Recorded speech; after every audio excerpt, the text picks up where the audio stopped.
ஹிதமித book க்ஷுத்காலே. ஹிதமித book க்ஷுத்காலே. வியாதி வராமல் நம்மளை காப்பாற்றிக்கணும்னா என்ன பண்ணணும்னா ஹிதமித புக்கு க்ஷுத்காலே. பசி எடுக்கிற சமயத்தில் சாப்பிடலாம். சும்மா சாப்பிட்டுட்டே இருக்கக்கூடாது. எப்போ நன்னா பசிக்கிறதோ அந்த பசி முத்தி போகாமல் ஒரு பாதி பசி வந்தாச்சுன்னு தெரிஞ்சானா அப்போ தான் சாப்பிடணும். அப்படி சாப்பிடக்கூடிய சமயத்தில் எப்படி எவ்வளோ சாப்பிடணும்னா, ரொம்ப பசிச்சதுங்கிறதுனால 1.5 வயத்துக்கு சாப்பிடக்கூடாது. அந்த பசி தணிஞ்சிடுத்து அப்படின்னா ஒரு 1/2 வயிறு சாப்பிட்றதுக்குள்ளே பசி தணிஞ்சிடும். அந்த பசி தணிகிற அளவுக்கு தான் சாப்பிடணும். மித புக்காக இருக்கணும். மிதம்னா கொஞ்சோண்டு.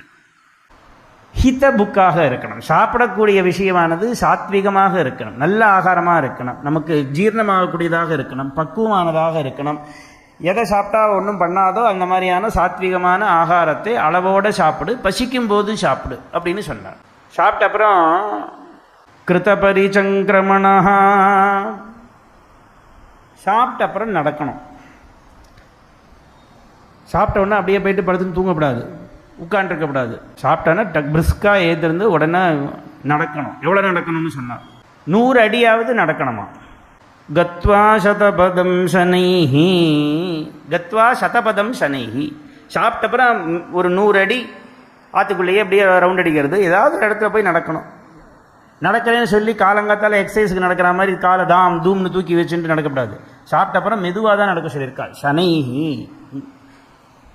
அப்படியே நடந்து கிரமேண வாமேஷை, கிரமேண நிதானமாக இடது பக்கம் திரும்பி ஒருத்தன் படுத்துப்பானே ஆனால் அவனுக்கு சஹா அருக்கு சஹா அருக்கு சஹா அருக்கு, அவன் வியாதி இல்லாமல் வாழ்வான், வியாதி இல்லாமல் வாழ்வான்னு தர்மபுத்திரர் இப்படி அடித்து சொல்கிறார். ஆக தர்மத்தை எப்படியெல்லாம் சின்ன சின்ன விஷயத்தில் முதல் கொண்டு நம்ம பெரியவாழ்லாம் தர்மத்தை அப்படி சொல்லி கொடுத்துருக்க.